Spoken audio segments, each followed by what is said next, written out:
Hello दोस्तों, मैं हूं दिनेश केवोरा। आप सबका स्वागत है न्यूज़ टाइमर लाउड के इस साइमल कास्ट प्रोग्राम के अंदर।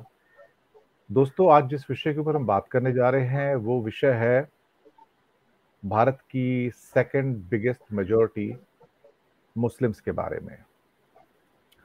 अ, भारत की प्रशासनिक व्यवस्था में जो ऑलमोस्ट इस समय भारतीय जनता पार्टी के हाथ में है, देखा जाए तो कुछ ऐसा हुआ है कि संसद में पहली बार एक भी मुस्लिम मंत्री नहीं है और एक भी मुस्लिम मेंबर ऑफ पार्लियामेंट नहीं है बीजेपी का। ये स्थिति कोई अजीबो गरीब स्थिति नहीं है, ये स्थिति जानबूझकर पैदा की गई है। इस स्थिति को लाने में कई वर्षों से लगातार प्रयास चल रहा था। इवन जो हमारे सेक्रेटरी लेवल के जो पद हैं उसमें से भी एक या दो को छोड़कर कोई भी सेक्रेटरी जो है वो मुस्लिम्स धर्म से ताल्लुक नहीं रखता है।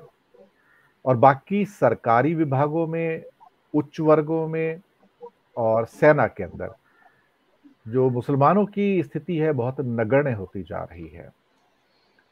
ये एक किस्म से इसे मैं कहता हूं कि राजनीतिक, आर्थिक और सामाजिक मुस्लिम क्लींजिंग, इसको वर्ड जो मैंने दिया है मुस्लिम क्लींजिंग है, ताकि उनको हर किस्म के महत्वपूर्ण पद से या ओहदे से हटा दिया जाए। पर क्या इतनी बड़ी मेजॉरिटी को 20-25 करोड़ को हाशिए पर धकेल देना किसी देश के लिए एक खतरे की घंटी नहीं हो सकती है? क्या जो पैटर्न इजराइल में अपनाया जा रहा है या श्रीलंका में अपनाया गया, जहां पर यह कहा गया कि श्रीलंका में 70% बुद्धिस्ट काफी हैं और हमें मुसलमानों की और तमिलियंस की आवश्यकता ही नहीं है, इजराइल में भी कुछ ऐसा किया जाता है कि आपकी भागीदारी हमें राजनीति में मंजूर नहीं है, बाकी आपको जो करना करते रहिए। तो हमारे यहाँ भी यही बात होती है, जहां पर भारतीय जनता पार्टी के नेताओं के द्वारा कहा जाता है कि क्या हमने आपको शौचालय नहीं दिए, क्या हमने आपको जो 5 किलो अनाज की स्कीम है उसमें हिस्सेदारी नहीं दी। तो क्या मुसलमानों की औकात सिर्फ एक शौचालय और एक 5 किलो अनाज के बराबर नापी जा रही है, तोली जा रही है? या फिर कुछ ऐसा हो रहा है कि न केवल इस माइनॉरिटी बल्कि जो क्रिश्चियन माइनॉरिटी इंडिया में उसके साथ भी करीब करीब उसी किस्म का सलूक है। हालांकि क्रिश्चियंस की भागीदारी फिर थोड़ी सी सरकारी विभागों में या सेना में या अन्य जगह पर थोड़ी सी ज्यादा है, इवन मुख्यमंत्रियों के रूप में भी। आज भारत में एक भी मुस्लिम मुख्यमंत्री नहीं है और शायद गवर्नर के नाम पर एक आरिफ मोहम्मद खान ही है। बाकी अगर मैं गलत हूं तो मुझे मेरे विद्वान पैनलिस्ट मुझे रिमाइंड कराएंगे इस बारे में। इस विषय पर चर्चा करने के लिए आज हमारे साथ मौजूद हैं महाराष्ट्र औरंगाबाद से वरिष्ठ पत्रकार हमारे मित्र श्री श्रीकांत देशपांडे जी, स्वागत है आपका। हमारे साथ हैं वरिष्ठ पत्रकार सैयद कासिम साहब, बहुत बहुत स्वागत है आपका। और हमारे साथ जुड़े हैं श्री अमिताभ श्रीवास्तव जी, वरिष्ठ पत्रकार हैं और उनके फिल्मी प्रोग्राम्स में बहुत देखता हूं, मुझे खास तौर से पसंद आते हैं। और शेर व शायरी तो बहुत इनकी और शुक्रिया दिनेश जी। सैयद कासिम साहब की बहुत याद आती है, मुझे बहुत अच्छी लगती है। तो आपका भी बहुत बहुत स्वागत है। सबसे पहले मैं आऊंगा सैयद कासिम साहब आपके पास ही। जो परिस्थितियां पैदा हो रही हैं मुस्लिम क्लींजिंग की, ये वर्ड मैं जानबूझ के यूज कर रहा हूं, ये अचानक नहीं हुई है और ये जिसे क्या कहते हैं कि जानबूझ के किया हुआ एक वेल प्लान्ड लेड आउट एक चीज है, एक योजना है, एक डोमेन है। क्या इस ढंग से किसी भी एक सेकंड मेजॉरिटी को हाशिए पर धकेल देना और ये कहना कि हमें तुम्हारी जरूरत नहीं है, शायद ऐसा लगता है कि किसी एक बहुत बड़ी चिंता को दावत देने जैसा है। एक बार मनमोहन सिंह ने भी कहा था कि अगर 1% मुस्लिम्स भी आपके खिलाफ हो गए तो कंट्री जो को ना कंट्री को गवर्न नहीं किया जा सकेगा। इस किस्म के कुछ शब्दों का उपयोग मनमोहन सिंह ने एक बार किया था, लेकिन बीजेपी ने कर दिखाया है। मैं ज्यादा कुछ नहीं कहूंगा, आपसे पहली टिप्पणी चाहूंगा कासिम साहब। दिनेश जी, इसके दो पहलू हैं, दोनों पहलू पे आता हूँ। जी। पहले तो ये है कि ये जितने तमाम मिनिस्टर्स बीजेपी के रिजिम में ले लीजिए, मैं पिछले रिजिम में क्यों जाऊं, मुख्तार अब्बास नकवी रहे हों, शहनवाज हुसैन रहे हों, यूपी में मोहसिन रजा रहे हों, दानिश आजाद अंसारी हों वर्तमान में, या अलग अलग जगह पे दूसरे जो सांसद बनाए थे राज्यसभा में, या जैसे मिसाल के तौर पे वो आपके इस्लाम रहे हों या आपके एमजे अकबर रहे हों, जी। इनका मुसलमानों से क्या ताल्लुक था, मुसलमानों को ये क्या दे सकते थे, मुसलमानों की दशा या दिशा सुधारने में इनका क्या प्रयास हो सकता था, इस पे एक मेरे ख्याल से किसी चर्चा के बगैर ये कहा जा सकता है कि जीरो। बगैर किसी चर्चा के कोई भी आदमी ये कह देगा नहीं इन्होंने कुछ नहीं किया मुसलमानों के लिए, इन्होंने कभी आवाज भी नहीं उठाई, सीए एनआरसी या जो भी इश्यूज मुसलमानों से जुड़े हुए थे उसमें मोहर लगाने का जरूर उन्होंने काम किया कि नहीं तो बहुत अच्छा है, बहुत बेहतर है। बल्कि भारतीय जनता पार्टी के प्रवक्ताओं या संघ के प्रवक्ताओं या आरएसएस के प्रवक्ताओं उनसे आगे जाके इन सब मुद्दों पर उन्होंने समर्थन किया।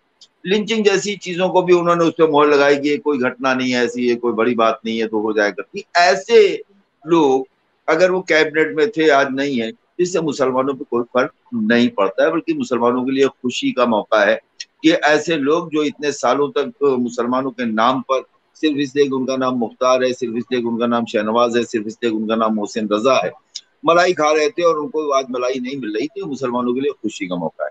देखिए इसका दूसरा पहलू, अंतर्राष्ट्रीय स्तर पे विश्व के दूसरे देशों में भारत की जब सरकार की बात की जाएगी तो प्रतिनिधित्व की बात आएगी कि जैसे आपने कहा ना, जैसे आपका मेरा इस मामले में बिल्कुल माइंड सेट एक है, मैं कभी माइनॉरिटी नहीं कहता हूँ, देश की दूसरी सबसे बड़ी आबादी उसको आप मेजोरिटी ही कह सकते हैं। मुसलमान अल्पसंख्यक है ही नहीं इस देश में, 20 करोड़ के आसपास जिसकी आबादी है उसको आप अल्पसंख्यक नहीं कह सकते। और आपने तो 1% कहा है, मैं कहता हूँ 0.1%, जीरो पॉइंट। अगर भारत की आबादी 20 करोड़ है और 20,000 मुसलमान भी, मतलब जिस जैसे आपके लोग भाषणों में कहते हैं, अगर उस लाइन का 20,000 भी मुसलमान हो जाए इस देश में तो देश की हालत जो है वो संभाले ना संभले। लेकिन उसमें 20,000 भी लोग ऐसे नहीं है जो देश के लिए जज्बा न रखते हो, प्रेम न रखते हो, मोहब्बत न रखते हो, सब कुछ होने के बाद। अब आते हैं दूसरी तरफ। देखिए ऐसा है दिनेश भाई के भारतीय जनता पार्टी का ये जो एजेंडा है, ये जो चाहती है, मैं ये बड़ी कोशिश करने के बाद आज तक मैं ये समझ नहीं पाया कि वो ऐसा क्यों चाहती। जी। मैं आज तक ये नहीं समझ पाया कि इससे उनको मिलेगा क्या, क्योंकि इसके जितने भी आप किसी भी तरह से इसको देखिएगा, इसके फायदे देश को होते हुए नहीं दिखाई देते हैं, नुकसान के अलावा। जी। और रही मुसलमान की बात, तो मुसलमान जो है उसका तो कोई नुकसान है ही नहीं। मुसलमान के नुकसान के नाम पे जो किया जाता है, जैसे मैं तो समझता हूँ कि ये मुख्तार अब्बास नकवी और ये सारे लोग मंत्री नहीं बनाए गए, गवर्नर नहीं बनाए गए, कोई फर्क नहीं पड़ा। लेकिन एक जो नया ट्रेंड शुरू हुआ है उत्तर प्रदेश में खास तौर से, मैं आपको 3 मिसालें देता हूँ। हाजी याकूब कुरैशी, पूर्व मंत्री, एक बार के मेयर जी। और एक बार के सांसद, उनका भागे भागे फिर रहे हैं, परिवार के साथ भागे भागे फिर रहे हैं, उनकी गिरफ्त बेटा, बीवी, खुद, और उनकी गिरफ्तारी के वारंट है, उनपे इनाम घोषित किया जा रहा है। जी। क्या है, हाजी याकूब कुरैशी पॉलिटिकल आदमी है, मेयर रहे हैं, मंत्री रहे उत्तर प्रदेश सरकार में, विधायक रहे हैं, और वो भागे भागे फिर रहे हैं। ये मुकदमा लिख गया है। मोहम्मद आजम खां 98-99 मुकदमे उनके ऊपर लिखते चले गए। हालांकि मैं बहुत ज्यादा उनका वो नहीं करता हूँ, क्योंकि उनके जमाने में उन्होंने भी काजिम अली खां के खिलाफ चोरी के मुकदमे लिखाए थे, बकरी चोरी और मुर्गी चोरी के, किताब चोरी के, तो उनका जब जमाना है उन्होंने लिखा दिया, तो ये तो सियासी राइवल्टी थी। लेकिन इस सरकार ने अगर इतने मुकदमे उन पर लिखाए तो ये भी एक सोचनीय विषय है। उसके बाद आप आइए इकबाल एमएलसी। अब वो हाजी इकबाल एमएलसी बहुत बड़े लोग हैं, ये लोग, इनकी यूनिवर्सिटी भी है, बड़े इंडस्ट्रीज हैं, और उनका मुकदमा लिख गया साहब, वो उनके भाई वो भी पूर्व एमएलसी भागे भागे फिर रहे। तो ये जो ट्रेंड है ये उससे ज्यादा खतरनाक है जिसकी तरफ आपने इशारा किया। वो अपनी सरकार जी। में रखें न रखें, बनाएं न बनाएं, ये उनका अपना मुद्दा हो सकता है। लेकिन इस तरह के पॉलिटिकल लोग जिनकी एक सियासी हैसियत है, जो सियासी हैसियत के साथ साथ इंडस्ट्रियलिस्ट हैं, बड़े लोग हैं, उनका अपना एक मामला है, और दिलचस्प ये है कि पसमानदा है। वो पसमानदा जिनके लिए प्रधानमंत्री मोदी ने हैदराबाद में कहा है पसमानदा जोड़ो, तो हाजी याकूब कुरैशी या इन लोगों को जो है इनको क्रश करना, ये दिखाता है कि आप पसमानदा के लिए कितना खड़े हुए। देखिए दिनेश भाई, आपने इसराइल की तरफ इशारा किया। मैं बिल्कुल इस बात से इत्तेफाक करता हूँ आपके, कि भारतीय जनता पार्टी के जो नीति निर्धारित लोग हैं वो ये चाहते हैं कि भारत को बिल्कुल उसी तरह से चलाया जाए जैसे इसराइल चलता है। जी नकल के लिए अकल की जरूरत होती है दिनेश जी। और विश्व में जो हालात हैं उसके, इसराइल है तो इसराइल के बगल में फिलिस्तीन एक देश है जहाँ 50 लाख की आबादी है। गाजा एक पट्टी है, उस पट्टी को पाने में इसराइल को 50 साल 60 साल लग गए, आज तक वो पट्टी ना पा सका। जबकि उसमें अमेरिका का भी उनका सहयोग, इसका भी सहयोग, पूरी दुनिया, जो भी यहूदी और हिंदू दोनों में अंतर है। जी यहूदी अगर बिल गेट्स है तो वो भी यहूदी है, और दुनिया के सबसे ज्यादा ताकतवर बिजनेसमैन दुनिया पे जिनका गलबा है, रुतबा है, दुनिया में जिनका कस्बा है, दे ऑल आर यहूदीज। तो यहूदी इतने ताकतवर हैं कि दुनिया की अर्थव्यवस्था बिगाड़ सकते हैं, दुनिया का सिस्टम बिगाड़ सकते हैं। आप क्या, आप और हमारे जो लोग यहाँ देश से ले लेके भागे हैं, वो तो भारत का नाम भी लेना पसंद नहीं करते। जितने जी लोग यहाँ से लेके माल भागे हैं, वो क्या देश हित में है? कोई एक ऐसा नहीं है जो देश के लिए खड़ा हो। ये जो लोग आज सरकारी पैसों पे, कर्जों से, माफी से बन के जो बड़े लोग बन गए हैं, कोई एशिया का पहला अमीर है, कोई दुनिया का पांचवा अमीर है, क्या ये ऐसे ही रुके रहेंगे? आज सरकार और शासन और सत्ता बदल जाने के बाद आपको यही मिलेंगे? नहीं मिलेंगे। तो ये अंतर है, देखिए, देशों का, सीमाओं का, उसकी जो देश की सभ्यताएं हैं उसका। और यहाँ क्या आप चाहते हैं कि कोई हिजबुल्ला बने? क्या आप चाहते हैं कि इस देश में भी कोई, क्या कहते हैं, असद तैयार रहे? ये सीमाओं के हिसाब से, बाउंड्रीज के हिसाब से देशों की पॉलिसीज तय होती हैं। हम इसराइल बन के पैलेट गन चला के, मतलब हम कोई अच्छा काम नहीं कर सकते हैं। क्योंकि इसराइल अगर चलाता है तो वहां की 50 लाख की आबादी आज तक इतने सालों में फिलिस्तीन क्रैश नहीं हुआ।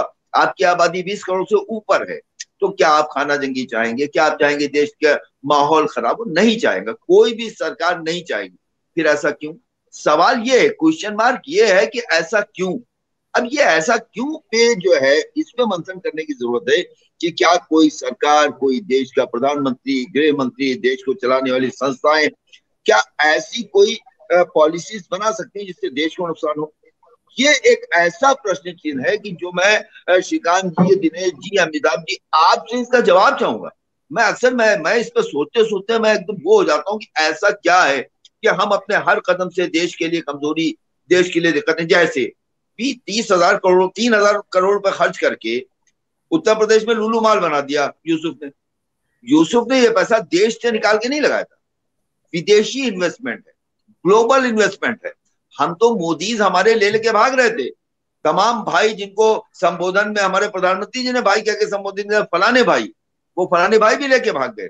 लेकिन ये विदेश से लाए और ला के 3,000 करोड़ रुपए लगा दिए, और उसके बाद एक हरकत करके रोज वहां पर आप खड़े हो, और उसके बाद मुख्यमंत्री योगी आदित्यनाथ समिट भी करने जा रहे हैं, इन्वेस्टमेंट समिट, और कह रहे हैं 4 लाख करोड़ रुपए का इन्वेस्टमेंट हमको आएगा।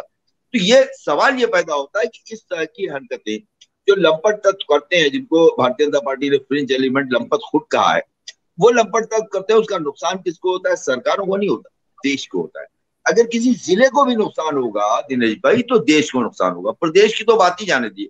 कोई प्रदेश पिछड़ता है, अर्थव्यवस्था पिछड़ती है, प्रदेश का, क्या कहते हैं, वो गिरता है, तो उसे देश पे आ जाती है। तो ऐसे मैं अक्सर सोचता हूँ, विचारता हूँ, और मेरा दिमाग काम करना बंद कर देता है कि ऐसा कैसे हो सकता है कि कोई देश का अगुवा, देश का नेता, देश को चलाने वाला ऐसी पॉलिसीज कैसे बना सकता है जिसका देश का नुकसान हो? दिनेश जी। बिल्कुल बिल्कुल आपने सही कहा है। प्रश्न जो आपने उठाया है कासिम साहब बहुत वाजिब है कि हम अपने लोगों के साथ ऐसा ट्रीटमेंट कैसे कर सकते हैं। लेकिन सभ्यताओं के विकास काल और विनाश काल की कहानियां ऐसे ही प्रारंभ होती हैं, जो मैंने थोड़ा बहुत पढ़ा है। मैं आऊंगा श्रीकांत जी आपके पास।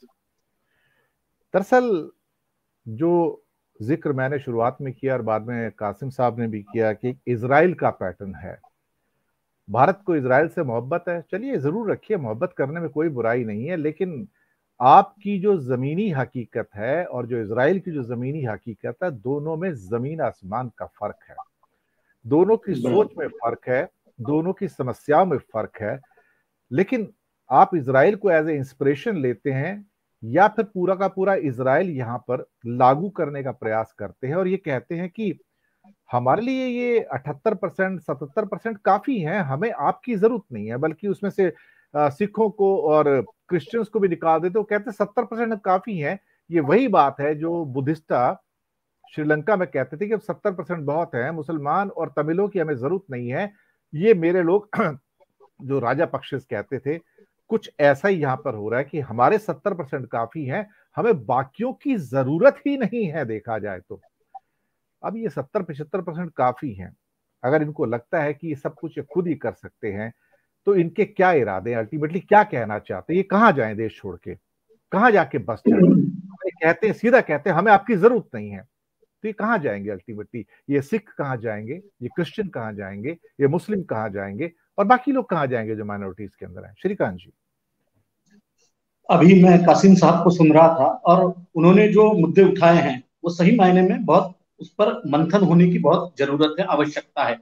देखिए, ये आज तो हम लोग देख रहे हैं कि ये दृश्य स्वरूप में हमें दिख रहा है कि आज सरकार के अंदर जो है तो मुस्लिमों की कोई भागीदारी नहीं है, या फिर सत्ता के जो पद हैं उस पर भी मुसलमानों की जो है तो बहुत कम भागीदारी है। लेकिन ये आज कल में नहीं शुरू हुआ है।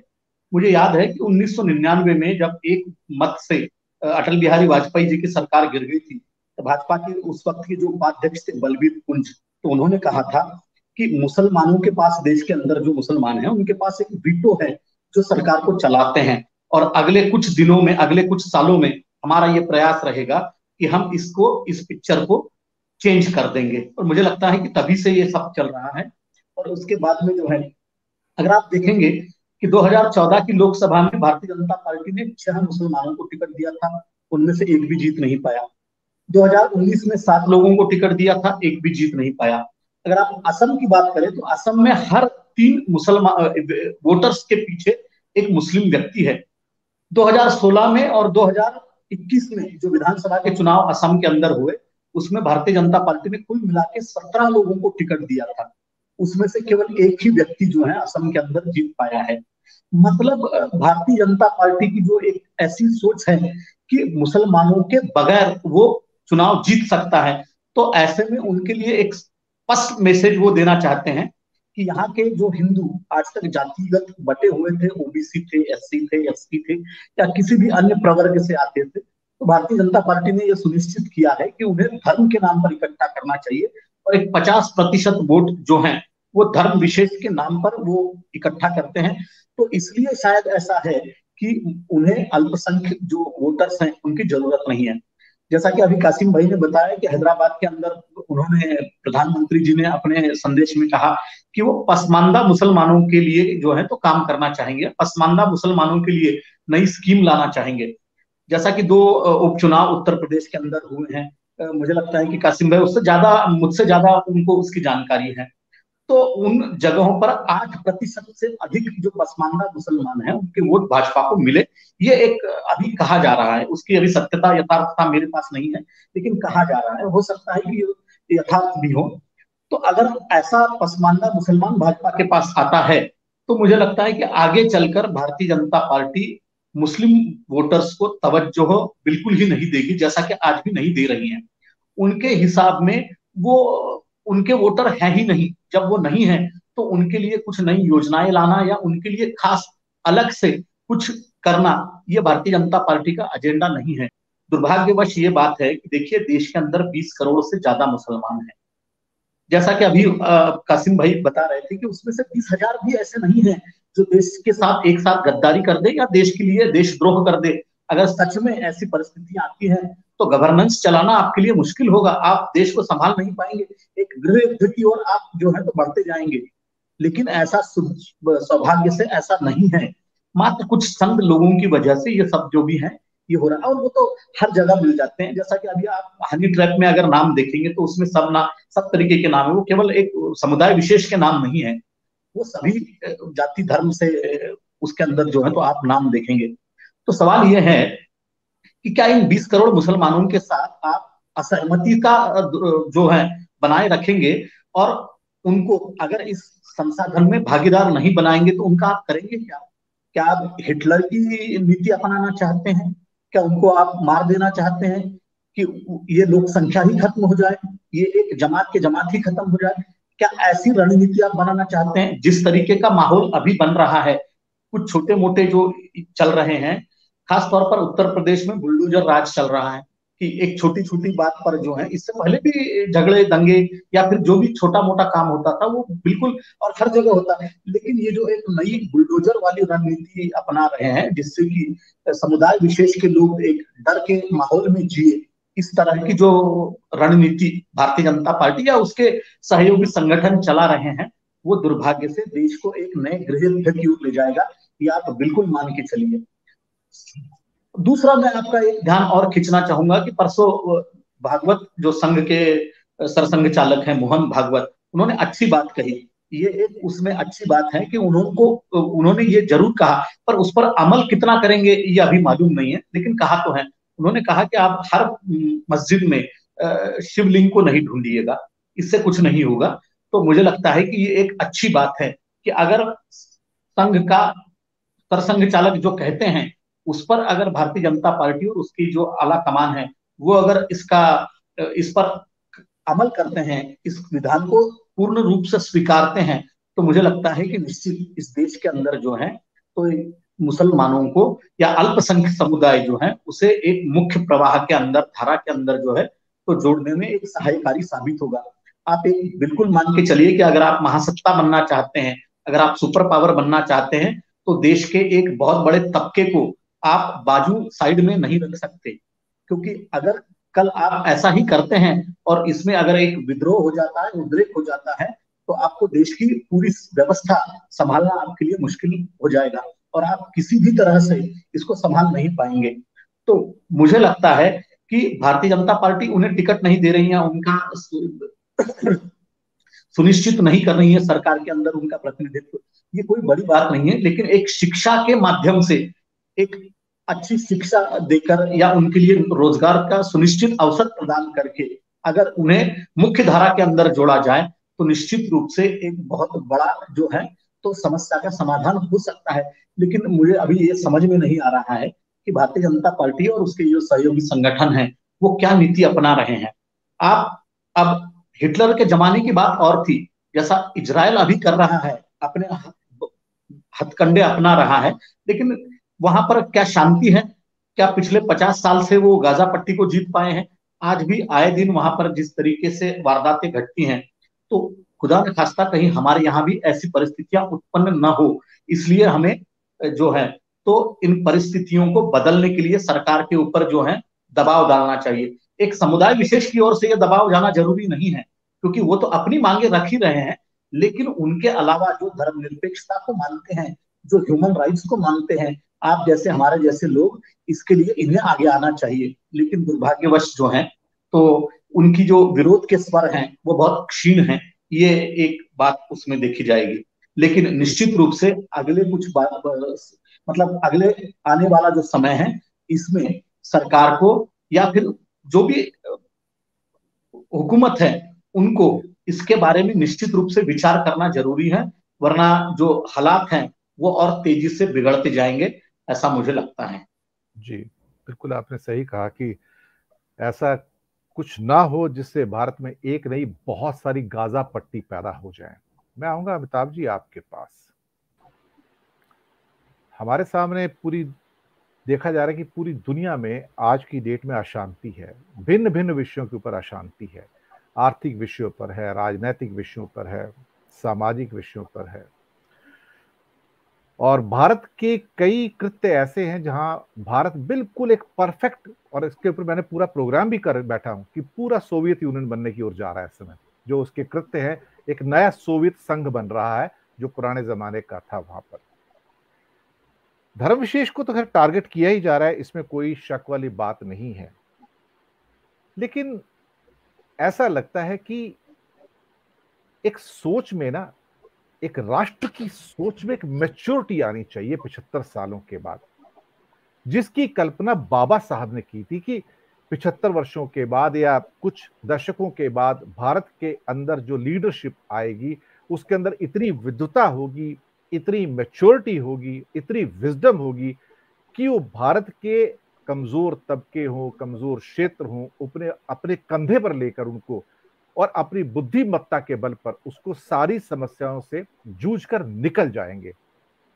पर मुझे लगता है कि शायद कहीं ना कहीं बाबा साहब अम्बेडकर भी इस बात को नहीं पढ़ पाए कि धीरे धीरे भारत उस बुद्धिमत्ता की ओर नहीं, उस संकीर्णता की ओर जाएगा जो कहीं ना कहीं सामाजिक और धार्मिक विघटन के बीच एक बार फिर से बोएगा, और वो स्थितियां पैदा कर देगा 75 सालों के बाद अमृत काल में, वो हलाहल पैदा कर देगा जो भारत में 1910 और 1920 के अंदर पैदा होनी शुरू हो गई थी। अमिताभ जी।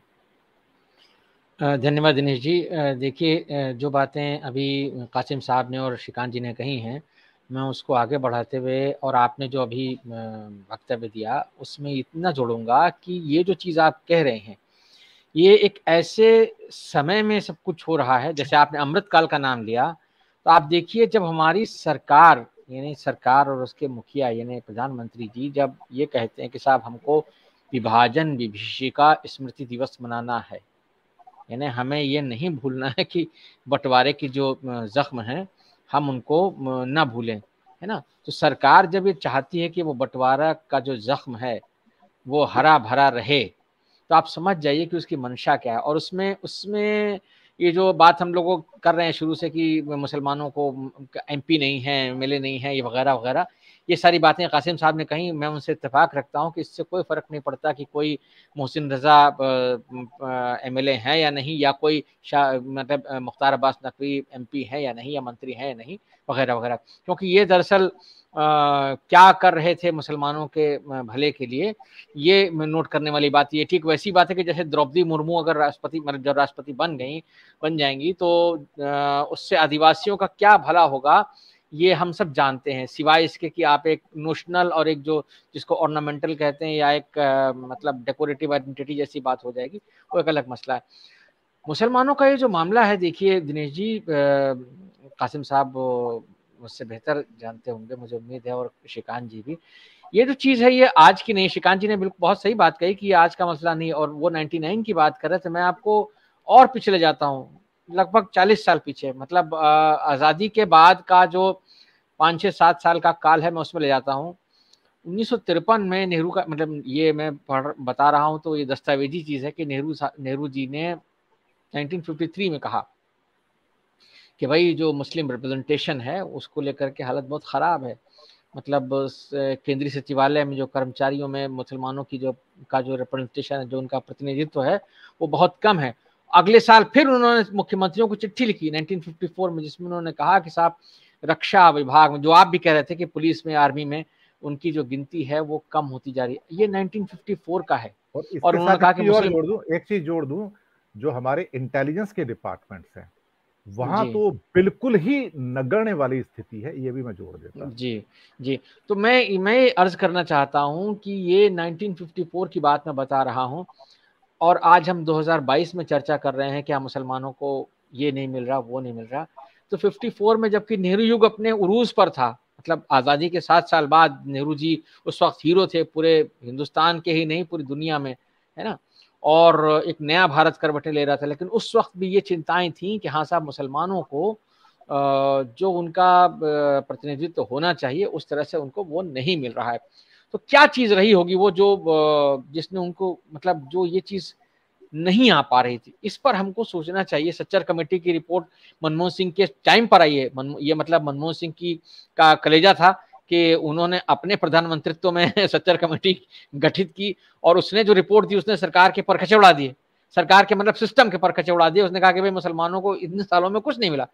ये आज की तारीख में तो हम उम्मीद भी नहीं कर सकते सिस्टम से कि वो ऐसी कोई रिपोर्ट, ऐसे कोई अथॉरिटी बनाए कि हाँ साहब वो जो इस बारे में स्टडी करे कि अल्पसंख्यक क्या सोच रहे हैं। प्रधानमंत्री किसी हाई पेडिस्टल पर किसी दिन खड़े होकर कह देते हैं कि हाँ आज पसमानदा मुसलमानों पर हमें मतलब रहम आ रहा है, आज फिर तुम पे प्यार आया है, तो मतलब बेहद और बेशुमार आया है, जो गाना है ना, बिल्कुल वैसे ही मामला है, आज फिर तुम पे प्यार आया। तो वो अचानक खड़े होकर कह देते हैं किसी, तो वो सब लोगों को लगने लगता है कि अरे आज तो मोदी जी ने कहा है पसमानदा मुसलमान, इसका मतलब अब जो है तकदीर पलटने वाली है मुसलमानों की।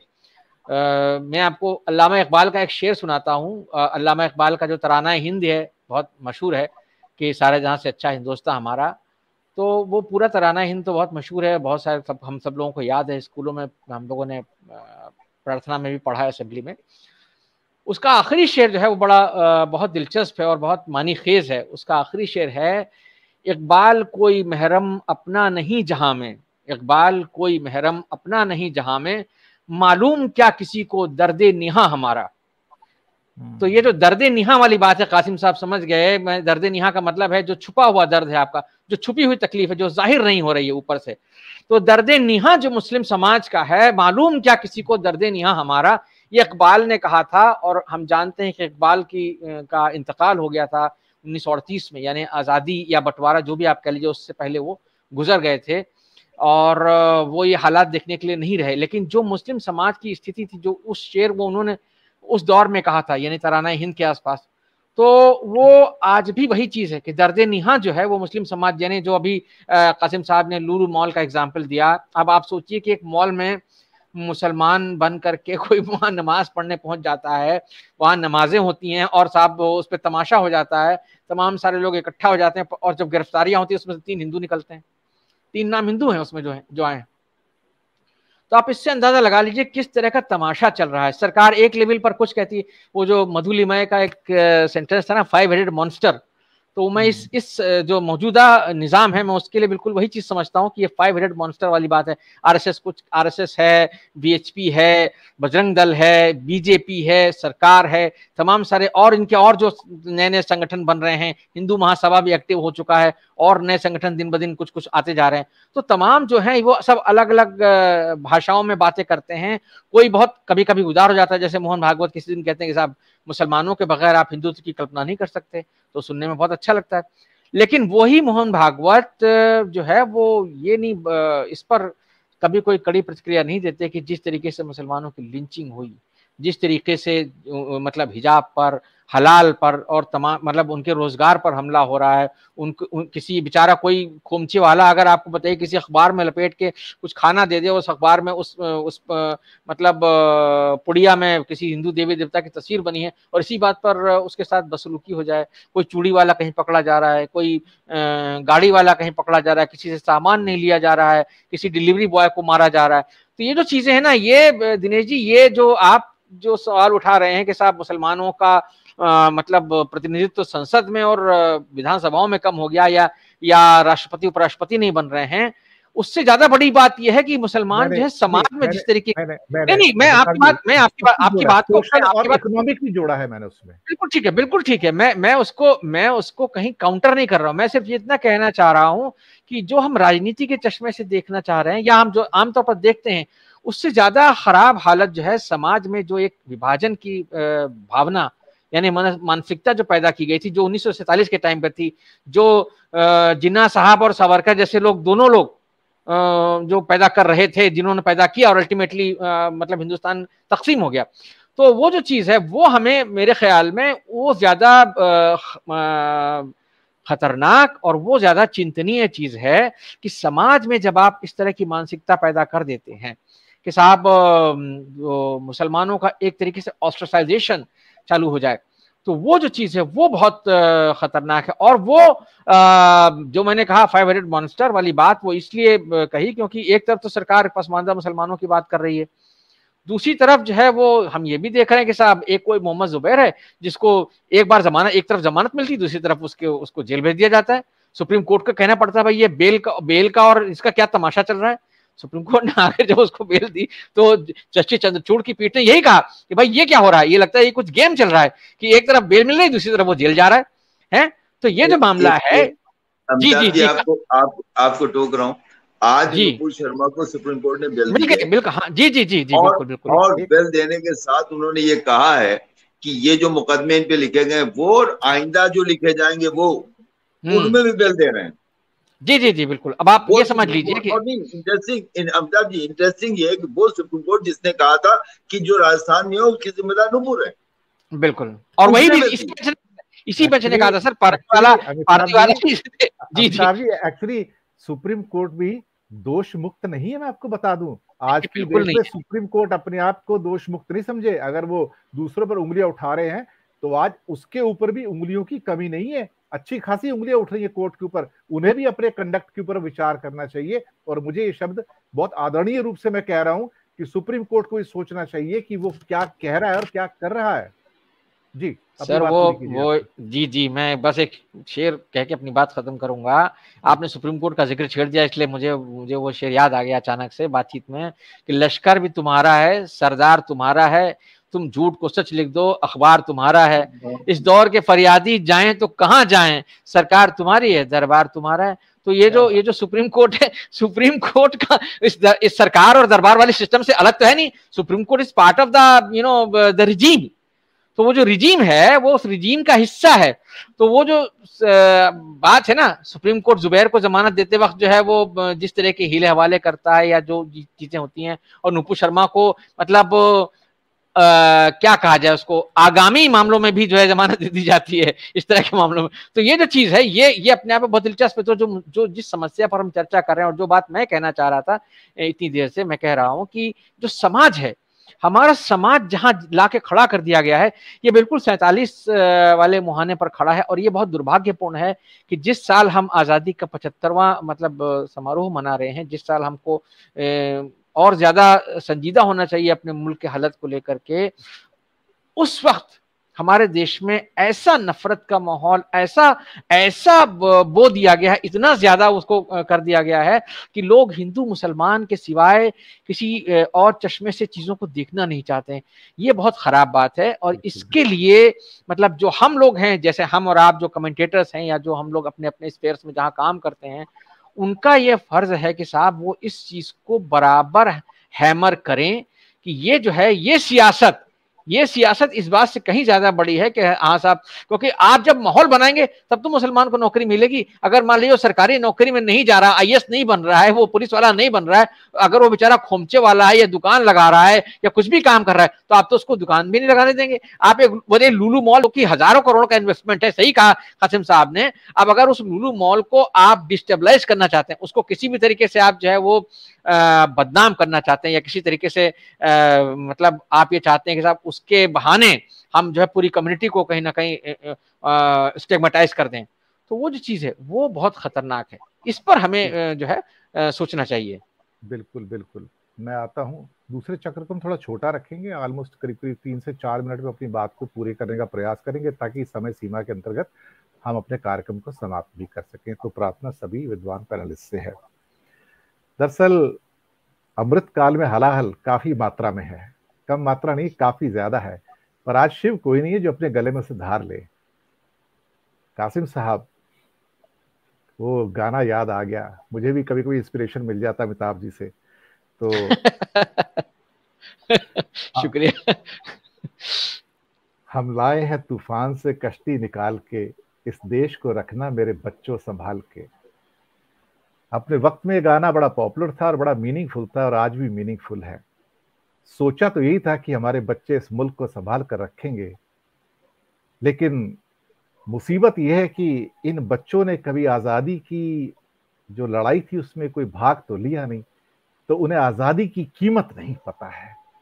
जिन्हें आज़ादी की कीमत नहीं पता होती तो वो तूफान से कश्ती को निकालेंगे कैसे, बल्कि वो तो तूफान पैदा करते हैं ताकि कहीं और कुछ ना कुछ और हालाहल पैदा हों और परेशानियां पैदा हों।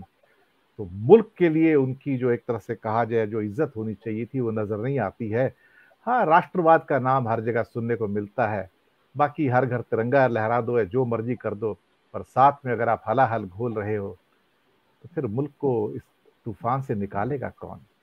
सैयद साहब। सबसे पहले मैं अमिताभ जी को आज मैंने पहली बार सुना, मैं सलाम करता हूँ आपको, बहुत अच्छे आपके ख्यालात थे। और श्रीकांत जी का जो दर्द था उसको भी महसूस किया।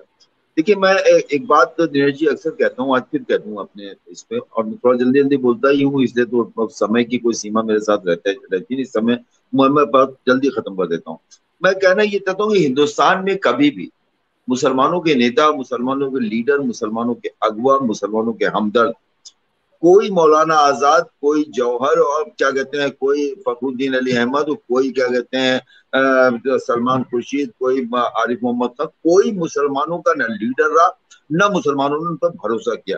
मौलाना आजाद पे उस वक्त जब मुल्क छोड़ के लोग पाकिस्तान जा रहे थे तो उन्होंने लाल किले पे खड़े होकर मुसलमानों की दिल की आवाज को समझते हुए कहा था, मत जाओ मुसलमानों, मत जाओ, मत जाओ, ये मुल्क तुम्हारा है। वो इसलिए कह रहे थे, उन्हें मालूम था कि जितना पाकिस्तान जाएगा उससे ज्यादा हिंदुस्तान में रुका है, तो उनको मुसलमानों की नब्ज पता थी। देखिए, तो ये हिंदुस्तान में मुसलमानों की खुशकिस्मती है कि हिंदुस्तान के मुसलमानों की जो भी जायज और वैलिड लड़ाई हुई है वो हमेशा हम नॉन मुस्लिम से लड़ी है, और जिसमें उसे कामयाबी मिली, मैं उन लड़ाइयों की बात कर रहा हूँ। और जो इस तरह के मुस्लिम लीडर्स, सो कॉल्ड लीडर्स लेके आए हैं, वो तमाम मुद्दे, चाहे बाबरी मस्जिद हो, चाहे सी हो, चाहे एनआरसी, जिस तरह के मुद्दे जिसमें मुस्लिम लीडरशिप इन्वॉल्व हुई है, वहां पे मुसलमानों को शिकस्त हुई है, डिफीट हुए, मुसलमान हारा है। उस लड़ाई को मुसलमान नहीं जीत पाया है जिसमें सो कॉल्ड मुस्लिम लीडर्स आगे आए थे। ये इस मुल्क की खूबसूरती है, अच्छाई है। दूसरी चीज मैं आपको बताऊं, थोड़ा सा मैं असहमत हूं अपने पैनल से। 2014 के बाद, अमिताभ जी आपको सुन के ताज्जुब होगा, 2014 के बाद सन 52 से लेके आज तक जितना आईएएस नहीं हुआ उतना आईएएस होना इस मुल्क में शुरू हो गया था यूपीएससी में। ये संख्या 49, 52, 53 तक पहुंची है, जो इस बार 26-27 पे आके अटक गई। हर साल इसकी संख्या ये रही, जो कभी नहीं हो पाता था। इसकी दो वजूहत हैं। पहली ये कि उसने पढ़ना शुरू किया और वो कॉम्पिटिटिव एग्जाम्स में जाने लगा। दूसरी ये कि थोड़ी सी ईमानदारी वहां पे आ गई थी, जहां पे ये इम्तिहान हो रहा था वहां पे थोड़ी ईमानदारी आ गई थी। मैं कांग्रेस का कभी फेवर नहीं कर पाता हूँ मुस्लिम इश्यूज पे। वजह उसकी ये है कि अगर आप सच्चर कमेटी, मैं कुछ नहीं कहता हूँ, सच्चर कमेटी की रिपोर्ट देख लीजिए, आईना है। आपकी सरकार ने जिस कमेटी को बनाया, उस कमेटी ने जो रिपोर्ट दी वो पूरी की पूरी आपके सरकार के खिलाफ दस्तावेजी सबूत है कि आपने इतने साल जो हुकूमत की उसमें मुसलमानों की हालत आपने क्या कर दी। इससे बड़ी ना कोई बहस है, ना कोई बात है, ना कोई इस पे जाने की जरूरत है, ना इससे बड़ा कोई टॉपिक चढ़ा जा सकता है। एक चीज और मैं बताऊं, अभी आपने देखा होगा कि मुंबई हाई कोर्ट में जजेस हुए, उसमें एक मुसलमान। अभी आपने देखा कल लिस्ट आई है, इलाहाबाद हाई कोर्ट के 5 जजेस हुए, उसमें एक मुसलमान। ये हाई कोर्ट में मुस्लिम जजेस बन रहे हैं, लोग पा रहे हैं। मैं आपको बता रहा हूँ, अभी सेना में बात चली, मेरे परिवार के, मेरे साथ के, मुझसे छोटे, बहुत उम्र में छोटे 3 बच्चे ब्रिगेडियर हैं। एक जो है इस वक्त जम्मू में है, एक लखनऊ में है, और एक जो है आसाम की तरफ। मेरे ही परिवार के एक जो है कमांड इन चीफ थे, जनरल मेहदी, जो अभी रिटायर हुए 3 साल पहले। ऐसा नहीं है, सेना में उच्च पदों पे तो हैं मुस्लिमों की ठीक ठाक संख्या है जो उच्च पदों पे। ये जो नीचे से आता है मामला ना, वहां पे जो जहर, मैं देखिए नौकरी चाकरी रोजगार, मैं दिनेश जी, भारत की जो अर्थव्यवस्था है, अब जब आप विदेशी मुद्रा का एक कोई अवलोकन करेंगे, उसे देखेंगे, उस पर रिसर्च करेंगे, तो आप पाएंगे लगभग 30 से 32% विदेशी मुद्रा जो आती है वो यहाँ का मुसलमान लाता है, जो वहां मजदूरी करता है, जो लाखों की संख्या में, और जितना होता है सब भेज देता है।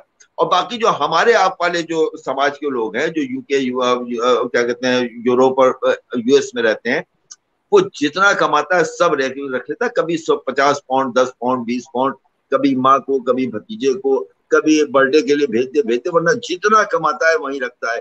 ये जो है ना तबका, ये वहां से कमा के लाता है और यहाँ की अर्थव्यवस्था को मजबूत करता है। दिनेश भाई, मैंने फिर वहीं आऊंगा। मेरा दर्द ये है कि क्या हुकूमतों को ये नहीं मालूम कि हम क्या कर रहे हैं? सवाल ये नहीं शीशा बचा के टूट गया अमिताभ जी, सवाल ये है कि पत्थर किधर से आया। ये जो है ना, ये देखने वाली बात है कि पत्थर किधर से आ रहा है। जो जिस एजेंडे पे आप चल रहे हैं, नागपुर के स्कूल से आपकी संस्था चलती है, नागपुर ने 50 साल तिरंगा नहीं फहराया, और अब सबसे आप कह रहे हैं तिरंगा फहरा दो, अपने अपने घरों में छतों पे जरूर फहराना, अपनी महोत्सव मनाएंगे। खुद जिसने तिरंगे को अपने छत पे नहीं लगाया, अपने मुख्यालय पे नहीं लगाया, अपने कार्यक्रमों में आज भी वो जो गाड़ा जाता है उसमें तिरंगा नहीं होता है, और उसमें आप भगवा लगाते हैं। देखिए ये सब, देखिए कथनी और करनी में जहां अंतर होता है। हाँ, एक बात की मैं तारीफ करूंगा संघ की, भारतीय जनता पार्टी की, ये अपनी विचारधारा से डिगे नहीं, अपनी विचारधारा से हटे नहीं। अमिताभ जी, श्रीकांत जी, मैं बड़े, और बोरा साहब, मैं बड़े अफसोस के साथ ये कहना चाहता हूं कि ये जो इनकी विचारधारा है इसमें मुसलमान आता ही नहीं। मुसलमान सिर्फ चारा है, जो विचारधारा के शिकार होने वाले हैं वो लेटरल एंट्री के नाम पे शिकार हो रहे हैं, वो प्राइवेटाइजेशन के नाम पे शिकार हो रहे हैं, वो इस तरह से शिकार हो रहे हैं चूंकि उनको जो मिल रहा था, डॉक्टर अम्बेडकर ने जो दिया था आरक्षण, वो प्राइवेट सेक्टर में भी खत्म हो जाता है, लेटरल एंट्री में खत्म हो जाता है, ईडब्ल्यूएस में भी खत्म हो जाता है, उनका हिस्सा लिया जा रहा है। तो ये बहुत दिनों तक नहीं चलेगा। ये जो है ना, जिसको आपने मुसलमान कहा, ये तो 70 साल से, जब से मुल्क आजाद हुआ है, पहले कांग्रेस ने उसके साथ किया, उसके बाद भारतीय जनता पार्टी को कहा जाता है। मैं इस पे किसी दिन बड़ी डिबेट कर लीजिएगा दिनेश जी, कि मैं अक्सर कहता हूं कि हिंदुस्तान के दंगों का एक भागलपुर पूरी भारतीय जनता पार्टी के कार्यकाल के सारे दंगों पे भारी पड़ता है। एक मलियाना, एक हाशिमपुरा, अब बात गोधरा की करते हैं, हाशिमपुरा में 55 मुसलमानों को मस्जिद से निकाल के एक पीएससी के ट्रक में ले जाके हिंडन नदी पे गोली से मार दिया जाता है। कांग्रेस की हुकूमत थी, भारतीय जनता पार्टी की हुकूमत नहीं थी। तो जैसे ये किसी ने नहीं छोड़ा है, तो ये लेकिन बस ये था कि वो अंतरराष्ट्रीय स्तर पर जो सामने मोहरे रखते थे, चेहरे रखते थे, ये आरिफ हैं, ये फखरुद्दीन अली अहमद हैं, ये जियाउर रहमान अंसारी हैं, ये क्या कहते हैं खुर्शीद आलम खां हैं, ये चेहरे अंतरराष्ट्रीय स्तर पे आपकी छवि को बेहतर बनाए रखते थे। ये गुलाम नबी आजाद हैं, तो ये चेहरे अंतरराष्ट्रीय स्तर पे आपकी छवि बनाए रखते थे। भारतीय जनता पार्टी की ये जो सरकार एनडीए की है, ये उस छवि को न जाने क्यों मस्त करना चाहती है, मिटाना चाहती है। मैं आज तक नहीं समझ पाया कि कोई हुकूमत अपने मुल्क के खिलाफ काम कैसे कर सकती है, क्योंकि ये जो इकदाम है ये मुल्क के हक में नहीं है। बाकी आप अपने वोट के हिसाब से 52% कर लीजिए, 51% कर लीजिए, 45% कर लीजिए। मैं तो अक्सर कहता हूं आप मुसलमानों के हक को, वोटिंग राइट्स छीन लीजिए। मुसलमान से वोटिंग राइट्स छीन लेगा, मुसलमान से ज्यादा मजे में कोई होगा नहीं। क्योंकि आज उसके साथ जो दिक्कत है, मुसलमानों के साथ जो प्रॉब्लम है, मुसलमान जो दुश्मन है, उसकी वजह है उसके पास वोटिंग राइट है। उसका वोटिंग राइट है को ना चौराहों में बैठेगा, ना चट्टी में बैठेगा, ना कहीं बात करेगा, ना चीत करेगा, अपनी मजदूरी, अपना काम, अपना धंधा मस्त रहेगा, क्योंकि उसका कोई दुश्मन नहीं रह जाएगा। और तब ये सो कॉल्ड जो थर्ड फ्रंट के लोग हैं, तब इनको पता चलेगा कि वोट आ कहां से रहा था। हम जो इतनी मलाइयां इतने दिनों से खा रहे थे, ये हमको मिल कैसे रहा था। आपकी 4% बिरादरी, किसी की 8% बिरादरी, किसी की 7% बिरादरी, किसी की 9% बिरादरी, और मुसलमान कहीं भी 19, 18, 20% से कम नहीं जो आपके साथ खड़ा है। वो लालू हो, ममता हो, अखिलेश हो, कोई भी हो सकते हैं। तो ऐसी स्थिति में मैं फिर कहूंगा दिनेश जी कि उस पर मत जाइए कि सियासी तौर पे इनको क्या मिला क्या नहीं मिला, लेकिन हाँ ये है कि समाजी तौर पे अगर किसी एक सबसे बड़ी मेजॉरिटी को आप किनारे करते हैं, वो मुल्क के लिए अच्छा नहीं होगा। शुक्रिया नीरज जी। आपने एक बड़ी महत्वपूर्ण बात कही, मैं श्रीकांत जी के पास आऊंगा, कि वोट का अधिकार वंचित हो जाए तो बात बन जाएगी। वैसे विपक्ष कर्म ही ऐसे कर रहा है कि जहां पर शायद अब मुसलमान बाहर निकल के उनको वोट करेंगे नहीं और बीजेपी को वोट कर नहीं सकते, तो ultimately A majority of the Muslim ऐसे हो जाएंगे जो वोट करेंगे ही नहीं इस हालात के अंदर। उनको इस हालात में बिना संविधान में संशोधन किए पहुंचा दिया जाएगा वहां पर कि वो ना इधर करें ना उधर करें। अभी मानेसर में घटना घटी है, अखबार के अंदर के पन्नों में शायद 8वें 10वें पेज पे बॉटम पे 4 सेंटीमीटर की न्यूज होती है, 5 सेंटीमीटर की। करीब करीब 70 फैमिलीज जो असम से थी, Muslim families, the families of rag pickers and जो आसपास के घरों में मेड सर्वेंट का काम करती थी, ऑल मुस्लिम फैमिलीज, उनको बहुत हफ्तों से बुरी तरह से थ्रेटन किया जा रहा था। और वो एक रात सारी की सारी वहां से माइग्रेट कर गई, पिछले हफ्ते वापिस शायद असम चली गई हैं एक रात में। और इतनी हड़बड़ी थी जब वो रात को वहां से निकले तो कोई अपने जूते चप्पल छोड़ गया है, कोई अपने कपड़े छोड़ गया है, कोई कुछ छोड़ गया है। और इस बात से हरियाणा सरकार सख्ते में है कि इसको संभाला कैसे जाए। न्यूज तो दबा दी गई है, लेकिन एक साथ 70 परिवारों का, जो ठीक है शैंटीज बना के रहते थे जिसे झोपड़पट्टी कहते हैं, एक रात में निकल जाना, और खास तौर से कुछ दक्षिणपंथी संगठनों का उनका लगातार थ्रेटन करना, ये एक नया ट्रेंड है। और इस चर्चा को, इस खास तौर से इस बात को कहीं भी उभरने नहीं दिया गया कि कहीं ऐसा ना हो कि अंतर्राष्ट्रीय लेवल पे या कहीं और हमारी बदनामी हो जाए।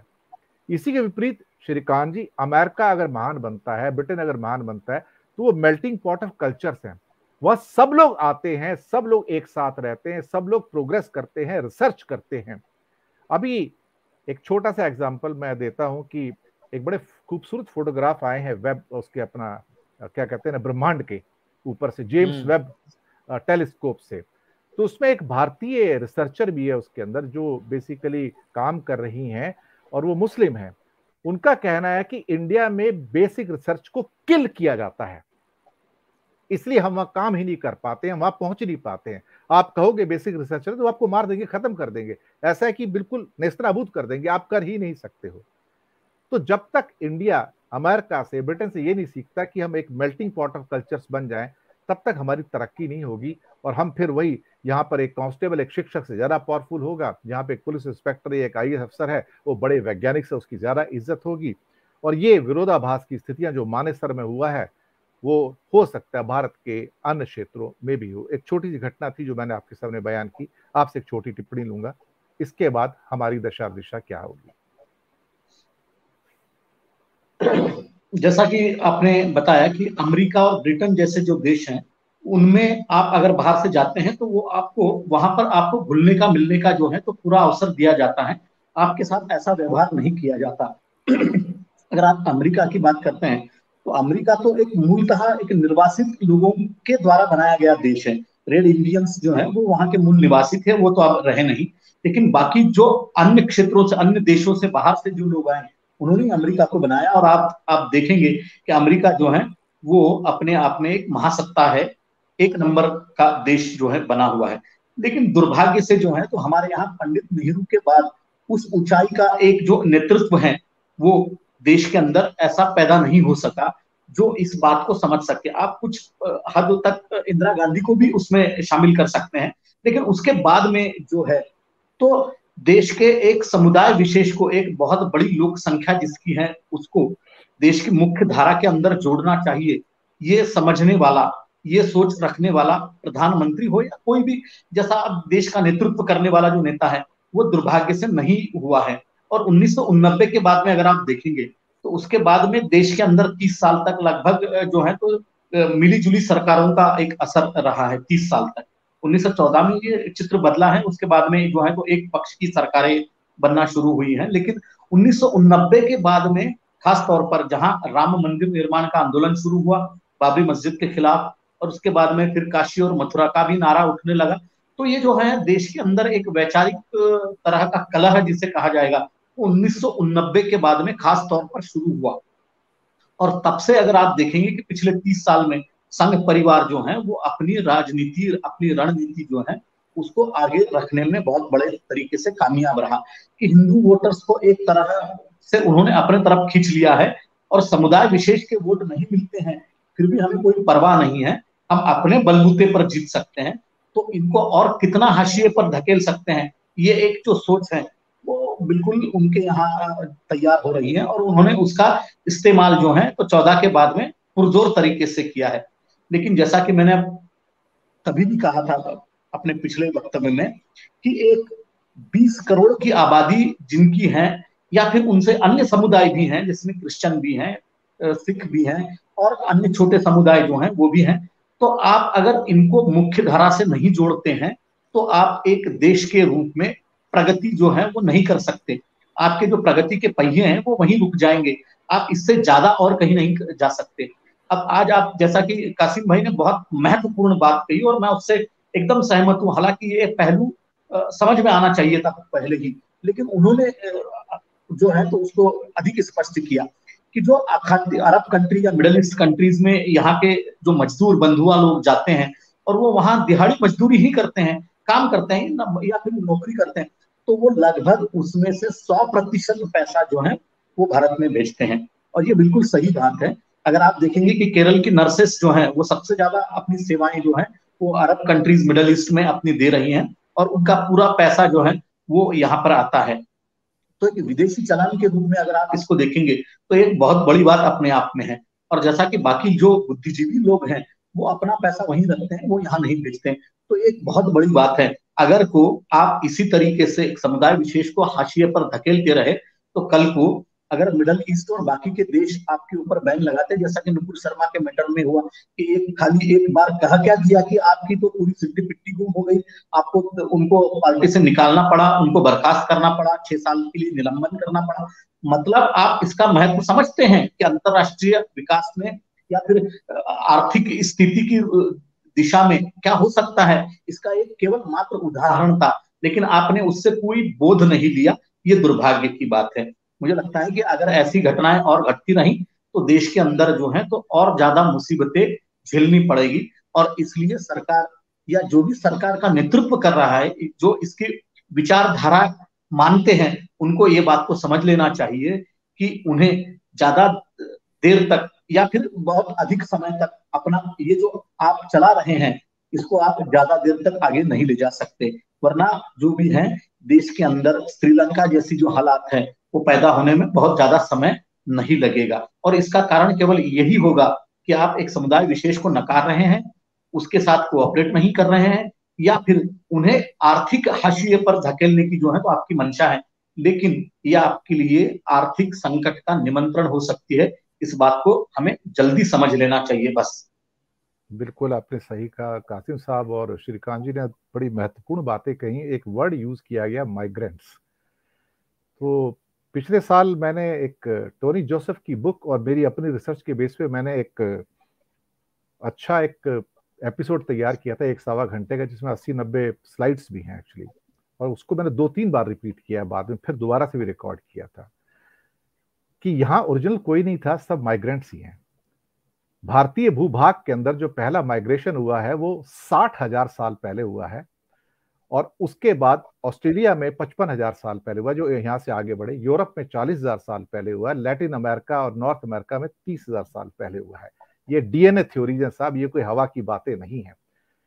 तो यहाँ पे सारे ही माइग्रेंट हैं, और इस दुनिया के जितने भी सर्वाइविंग एंसेस्टर्स हैं जिनकी वही हालत है जो आज से 25,000 साल पहले की थी, जो इंडियन सब कॉन्टिनेंट में थे, वो अंडमान के ट्राइबल्स हैं जो कि लगभग 700 बचे हैं। They are the most ancient existing surviving ancestors of our all generation all over the world, जो आज वहां पे जिंदा है।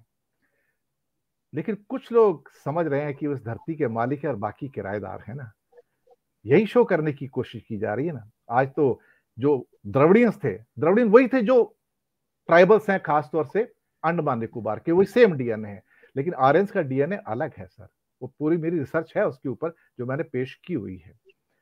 तो जब कभी लोग कहते हैं कि हम यहाँ के ओरिजिनल हैं और आप यहाँ पे किराएदार हैं और आप यहाँ पे माइग्रेंट हैं, तो यहाँ तो सभ्यताएं आती चली गई। यहाँ तो कुषाण भी आए, हुन्स भी आए, उसके बाद ना जाने कौन कौन आया, उसके पहले भी कौन कौन आया, सिंधु घाटी की सभ्यता बसी है। तो यहाँ पे ओरिजिनल कौन है? यहाँ तो सारे माइग्रेंट हैं, कोई यहाँ का ओरिजिनल नहीं है। कोई इस बात का दावा ना करे इस भूमि पर कि वो यहाँ का ओरिजिनल मालिक है ना, यहाँ सारे माइग्रेंट हैं। पूरी दुनिया के सभ्यता की विकास की कहानी माइग्रेंट से है, और ये तथ्य आया था कई, America as a country of migrants, Australia as a country of migrants, पूरी दुनिया के अंदर even Indian subcontinent is also a country of migrants, nothing else sir. Shamitabh ji, आखिरी कमेंट आपसे। बहुत सारी चीजें घट रही हैं, अगर ये 75 साल की ये हमारी कमाई है, गाढ़ी कमाई है, जो अभी तक हमने बचा के रखी, सौहार्द के रूप में, सामंजस्य के रूप में, प्रेम के रूप में, लेकिन कहते हैं ना किसी चीज को बनाने में सदियां लग जाती हैं लेकिन तोड़ने में शायद कुछ लम्हे लगते हैं। वही कुछ हो रहा है। क्या बचा पाएंगे? क्या भारतीय समाज में इतनी ताकत है कि वो दूसरा सोवियत संघ ना बने और अपने आप को बचा कर ले जाए? अगर ऐसे कर्णधार रहेंगे तो नींव और खोखली होती चली जाएगी, दिखने में मजबूत होगी, अंदर से खोखली होती चली जाएगी। आखिरी टिप्पणी आपकी। जी देखिए, मेरा ख्याल जो आपने सवाल पूछा कि क्या बचा पाएंगे, तो मुझे लगता है हम जरूर बचा सकते हैं, बशर्ते कि हम, जो बात मैंने शुरू में कही थी कि हम इस बात को लेकर के सावधान रहें, जो बात कासिम साहब ने बहुत पुरअसर तरीके से रखी और श्रीकांत जी ने भी रखी कि भाई जो समाज की समस्याएं हैं, जिस तरीके से मतलब मुसलमानों का योगदान है, या पूरी जो हमारी सोशो इकोनॉमिक जो हमारा ढांचा है, उसमें जिस तरीके से हम चीज़ों को देख रहे हैं, जिस तरीके से चीज़ें बना रहे हैं, अगर उनको लेकर के हम एहतियात नहीं बरतते हैं तो कहीं ना कहीं हमारी जो एक फाउंडेशन, जो हमारे मतलब कहना चाहिए कि जो हमारे पूर्वजों ने रखी है, अंबेडकर जिनका कि आपने जिक्र किया, अंबेडकर, नेहरू, गांधी, पटेल, तमाम सारे लोग, वो जो फाउंडेशन है वो कहीं ना कहीं उसको चोट पहुंचेगी। कासिम साहब ने एक बहुत अच्छी बात कही थी जिससे मैं पूरी तरह से मतलब इत्तेफाक रखता हूँ कि ये जो मुसलमान का मसला है, तो चूंकि इस देश का बहुसंख्यक समुदाय जो है तमाम सारी बातों के बावजूद अभी उसका एक बहुत बड़ा हिस्सा ऐसा है जो कि मुसलमानों के हक में खड़ा है, एक तरीके से हम कह सकते हैं जनरली। तो इस वजह से जो बात उन्होंने कही कि भाई मुसलमानों के लीडरान जो उन्होंने नाम गिनाए उनमें से कोई नहीं है, और मुसलमानों की बातें जो हैं वो और उनके हकों की रक्षा जो है वो जो लोग करते रहे या जो आम जनता करते रही वो बहुसंख्यक लोग हैं।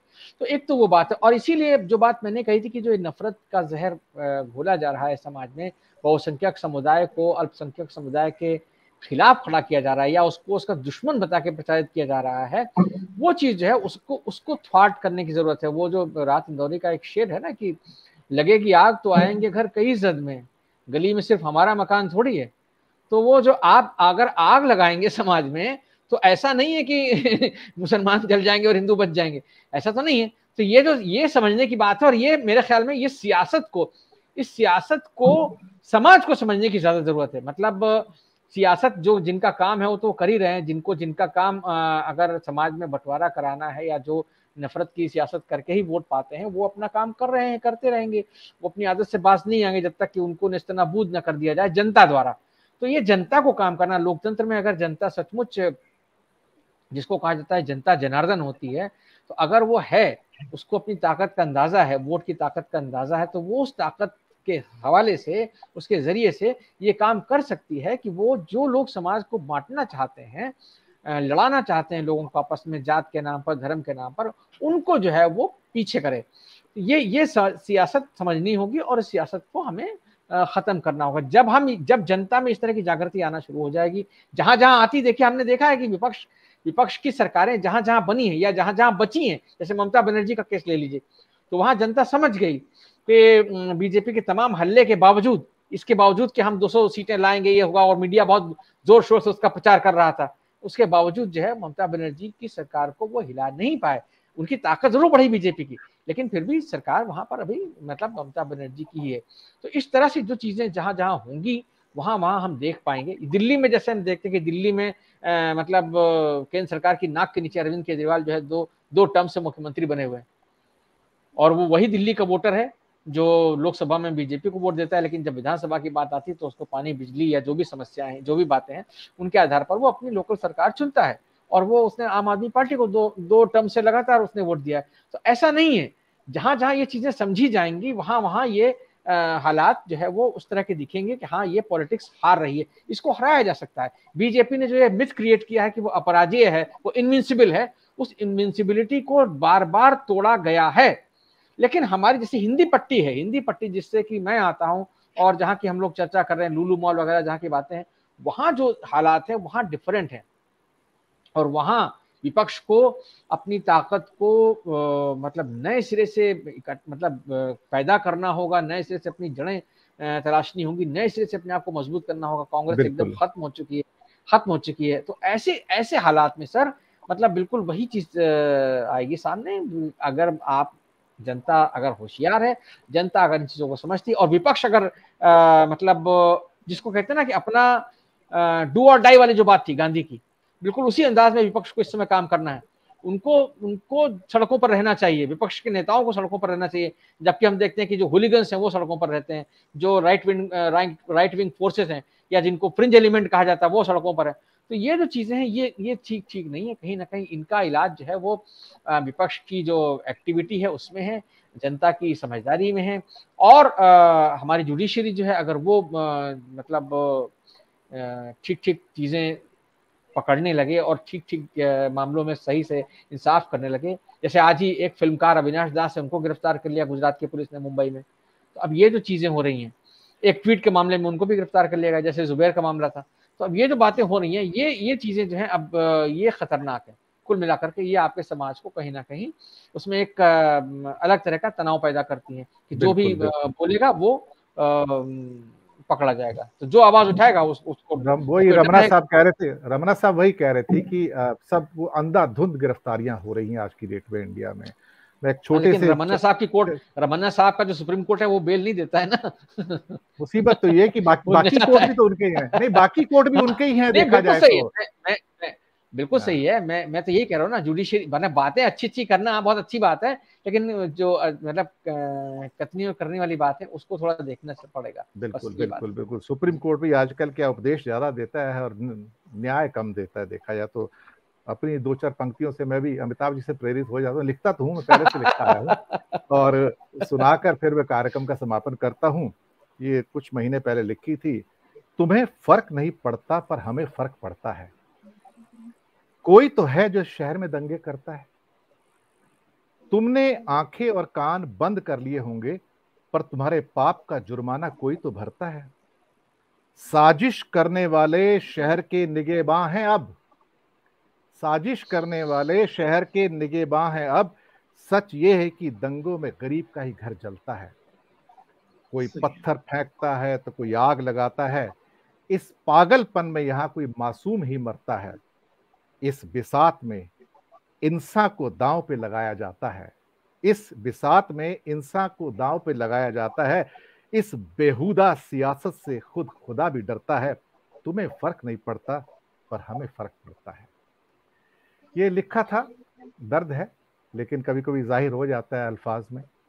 तो दोस्तों, इन्हीं शब्दों के साथ आपसे विदा लेंगे। अमिताभ जी, सईद कासिम साहब और श्रीकांत जी आपसे भी विदा लेंगे कि आपने इस चर्चा को सार्थक बनाया, अपने महत्वपूर्ण विचार सामने रखे, दर्शकों को लाभान्वित किया। हमें उम्मीद है कि हम न्यूज़ टाइम और लाउड पर इस किस्म की चर्चाओं का जो एक सिलसिला है, जो कड़ी है, उसको जारी रखेंगे। आप हमें सहयोग करते रहिए। आपका प्रेम, आपका सपोर्ट हमारे लिए बहुत जरूरी है। बहुत बहुत शुक्रिया आप सबका हमारे साथ जुड़ने के लिए। बहुत बहुत धन्यवाद, बहुत बहुत शुक्रिया इस चर्चा के लिए। धन्यवाद आप।